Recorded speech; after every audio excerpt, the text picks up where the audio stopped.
The seventh eruption of the Sundhnúk crater chain in the Reykjanes Peninsula of Iceland started again in the dark.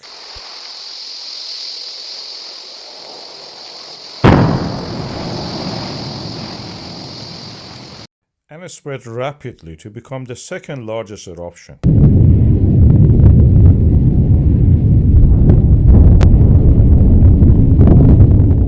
And formed three craters. One of them survived actually during the most of the eruption period. And then the middle one also started erupting back again from the being dormant.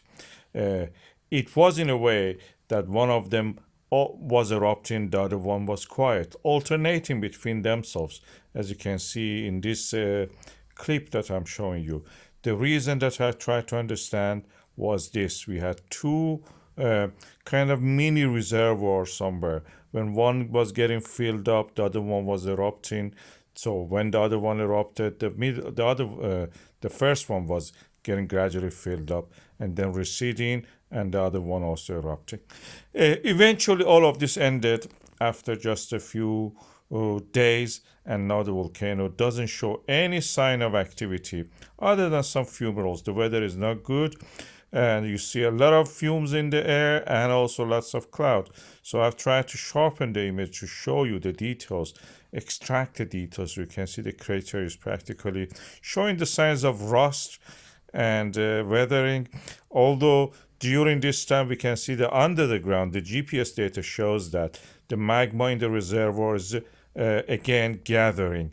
We are seeing in the Skipatskis and the Svartsengi sharp rise in the GPS data, showing the layers of the rock are rising towards the sky slightly, 1 centimeter, 2 centimeter. We can measure these things, and this is a sign that the magma is there and pushing up.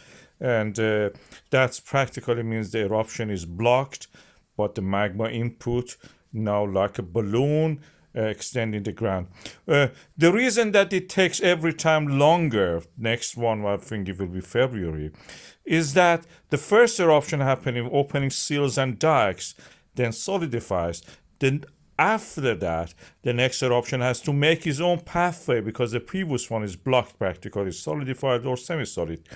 And then this one has to make its own seals and cracks and dikes, and again fill it up with the magma, reach the surface, erupt, and then after eruption finishes, it solidifies or becomes semi-solid, and then the next pathway has to be made independent of that. Every time this making of the pathway takes longer as the lava and as the magma is already there, pushed up the ground, and practically making it a little bit more difficult. So the time between each eruption is getting longer and longer. I predict that the next eruption will be in February. Hazard or risk assessment due to the hazards of the volcanic eruption is now updated. All of them are reduced. And as you can see here, there is some gas pollution chances. But beyond that, also falling into the cracks or some lava hiding subsurface pockets, there is not much risk at the moment. So I will keep you up to date about this eruption. See you in February for the next one.